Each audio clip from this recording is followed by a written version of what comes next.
Beachville Road seawall. Is this you, Dave?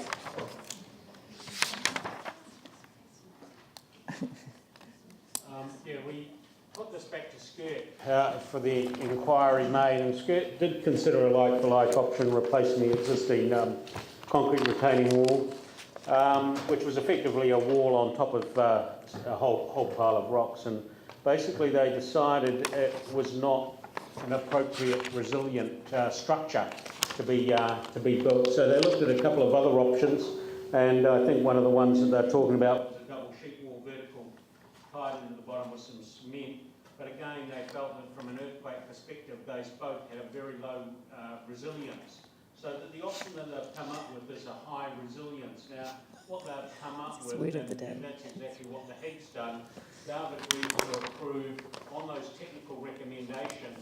Now there's an enhancement that they want to do to take rid of the rock wall or the rock foot and basically lower it to a gabion, and that's an additional. Now the HIG is saying that they're going to replace a very resilient, a existing HIG with a very resilient solution, and that's as far as their obligations go in funding, and I think that's about 4.8 million. And so it's that additional 500 if the council want to go that way. But the HIG is at this point saying that it won't fund that component. So they're not going to move on that? That's my understanding, that they won't be moving on that. Right. So, okay. So can we just get clear that the more expensive one, is that favoured by all the community groups? Because there was quite a lot of information flow and a whole lot of emails on this some time ago. That's right. So we've spent almost a year trying to get resolution around getting an agreed design. It's not perfect in terms of, I don't think anyone is Loving it. 100% behind it, but it is the best of working through all these issues and coming up with a solution. So my understanding is that people are agreed that this is the best solution in terms of meeting the community needs and restoring the levels of service that were previously there for the yachties that actually used that area. And the difference was the heights. So the Skirt initially proposed to take up quite a large percentage of the actual underwater space with the infrastructure repair, and that was what's caused a lot of alarm. So it has taken a year. I think the only difference really is around who funds it. I still personally find it difficult to accept that when a cheap option was put originally and the community said no, that's not acceptable because it doesn't replace what we used to do there, that it's unfair for council to pick up the difference. But since we don't have control over the HIG group, I don't see what other opportunities we have other than take it through this allowance. Ali. I just want to clarify with Dave and staff in relation to the models or the options that are being supported now. Do they in fact have sort of maximum? Where I'm coming from is there some concern about one of the options that there was insufficient, there wouldn't be sufficient foot or toe, as you called it, to prevent scouring and erosion. And I just want to ensure that in fact with the options that in fact that's being addressed. That's my understanding. The two would function pretty much the same from a resilience point of view, from a point of view. One obviously has got a lot less depth than the other out from the wall, but you can see on, I'm not sure what page I am, 206, you can really see the big difference, but my understanding, the two will function pretty much the same. Glenn and then Ali. Yeah, thank you. I guess from being on the Avon Estuary Trust, there have been a lot of considerations with this. There was concern there expressed in the original design how much had been taken on board by way of hydrological considerations for the life of the estuary. Just heard about resilience as well. I mean, it's been quite difficult going through this whole thing, involving some exciting meetings. But it sounds like if all the stakeholders are happy with what we've heard from Sarah, that's good. Now the financial implications is another matter, and we'll have to work through that. Yep. Tell me if this has already been discussed when I haven't been here, but 5.2, the additional total cost for the alternative design, sorry, go back, 5.1, the total cost to construct option 1 is 4.8. Now, re 4.7, how does that cost relate to the split that's outlined in 4.7? Does that make sense, or am I speaking Greek? No, that's fair. So you're asking of the 4.8, would this be 40/60? Is that the question, Alec? It's an interesting question because in a way it might be 83%. But basically that's gone through the head. So that's what the agreement is about the cost sharing around retaining walls around horizontal infrastructure. So what they're saying is that 40/60 split goes up to the 4.8 million. And then there's an additional 508 option on top of it. 580. And that's what they're saying. Well, we are providing a solution that's resilient for us. It actually does all the functionality. There are some additional community things that were raised. If the council wants to do that, they see that as a betterment. And so they're saying that they're not at this point prepared to fund that out of that cost share agreement. So 100% of the 580,000 is the City Council contribution if it goes with that option, and then it gets 40% or 17%, depending on who the partner is, of the 4.8. 4.8. Yeah. Does that make sense? Yes, so the 40/60 split does apply to the 4.8, but not to the 580. It actually depends whether it's NZTA or not, because the split with... That's very clear. Key, actually, for No, it's what not we're very clear. voting on. It's a huge amount of money. I do think it needs to be So more the clearly. bit that we're voting on, because HEG decides on the 4.8 million, Yeah. so, and this is obviously one of the priority works that they've got to do. It's already decided Yeah. to go with that, and so we just put it on hold so that you've got that opportunity to improve that betterment option if you Yeah. wish to. But So we the are only voting thing- to approve to proceed with option 1. So the only thing that we're deciding today is whether you want the 4.8 million option, which is done through the HIG, and Oh, we I beg don't. your pardon. I Yep. didn't see the little or there. Yep. And then, or we go for the other option, which seems to be more favoured by the community groups who've had quite a process, which adds 580,000.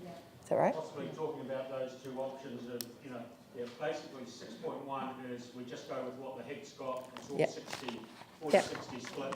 Basically option 2 is to take some of your money out of the cost share, and in actual fact you then don't use that on other projects, and so you don't get subsidy on it. So I would say to you that option wouldn't cost you actually 508, it would cost you 508 plus 60% of it, because basically it means you haven't got money that you can put into other projects and you get some subsidy.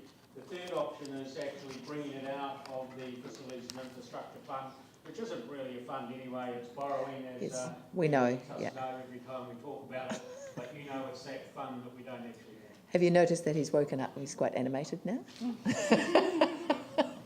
Right. Okay, Glenn. Thanks for letting me have another go. Yeah. I think it's interesting what we pick up in these conversations that, for instance, HIG, doing what is, I would call attending to the estuaries needs as resilience as well. But HIG frames it as betterment, and I think Yanni and I are on the same page over this. So it's, I think we need an overall... We're not going to change that today. So Yeah. you've really got a choice of, if you want to go with the second one, then your options are 6.2 or 6.3. Page 202, the resolutions. The staff advice is that potentially we'd lose 60% of the 580 if we took it out of the cost share agreement. Sorry, say that again? If we went with 6.2, we'd lose 60% of the value of 580 because we'd be taking it away from other projects that would qualify for that subsidy. If you're saying, the cost share agreement means that we put in 1.14 billion.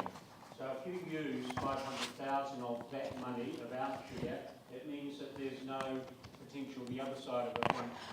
So that's really what we're saying. I think, around the betterment, I suppose the HIG's solution, they're trying to make that money go as far as they can for the government share. So, maybe I haven't betterment, it's not the right word, but they are trying to stretch that money from the government and from our perspective as far as possible. But I think So, and we're choosing between option 1 and 4 on 202. We're not choosing both. Is that correct? You are either option 1, which will cost you no extra money, that'll come out of the cost share, or you go into option 4, which can be funded out of 2 different ways. Yeah, no, I understand. So, If you so just, it's either option 1 or option 4. If you go for option 1, you don't have to make Sorry. any other decision. If you go for option 4, you've got to make another decision. if you just look on page 202, 6.2 and 6.3 say approve to proceed with both option 1 and option 4. What it should be saying is approve to proceed with option 4. Yeah, I it don't should. know why option 1 is included. Yes, it should. Yes, Is that quite right. okay? And so, Quite right. Good spotting. can I just ask one more question of staff? Is what was council's position at the HIG group in terms of the request for the funding for this? So what was council's position? When it went to the HIG group, the Horizontal Infrastructure Governance Group, did council put forward the position that this should be, this was, option 4 was seen as the preferred option that should qualify for subsidy and be funded through the cost share? And I wasn't at that meeting, so I can't say. All I can say is the board collectively made, or the HIG made a decision, and that's the decision that made that basically they weren't prepared. Both options were put up to the HIG, and through that collective debate, and you've got to recognise there's Sarah, ourselves, and NZTA on it. So that board made the decision to proceed with option 1 because they felt that there was better use for the additional money. Okay, no, we can't alter that Right. now anyway. We've got the situation where we either go with option 1 or option 4, and then we choose how we fund option 4 if we go with that. I'm happy to move 6.3 and reserve the right to speak to that. 3, so, and Pauline seconds. Okay. Is there any debate on 6.3? Yep. I just want to make the opening comment that this has been part of the problem, particularly at a local level, where the design around these projects and the undertakings to do them have excluded working with people at the start. So if we'd managed to have a normal process like we'd have going through a community board, where we can actually seek feedback from people before the commitments are made, it speeds things up. This project's been delayed almost 1.5 years because of the angst that the original design caused. The original design, when it was presented at the community board, I raised concerns at the time that it was seen as being the cheap, low-cost option rather than actually the option that would restore what was previously there.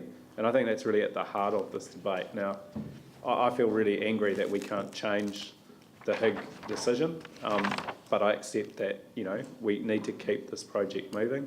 And really, unless we take it out of 6.2 through the cost share agreement, we only have one other place to do it, which is through this Facilities and Infrastructure Improvement Fund. Although this is not actually improvement, this is about restoring a lesser level of service than what was previously there. It's actually worsement, but it's a lower level of worsement than what the original option was. And that's something that has taken a long time to get agreement with the community. So I hope you'll support this today. I'm sorry that my colleague isn't here because I know he's also been actively involved, as have I, spending a lot of time trying to get resolution on this. And I do think, fundamentally, it's important to go ahead with 6.3.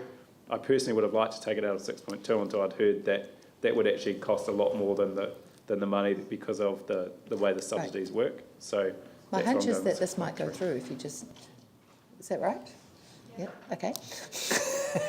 Okay, it was seconded Councillor Cotter. Any further discussion? Can I put it? Those in favour? Aye. Those opposed? Carried. Right. Okay, that's that. Pause.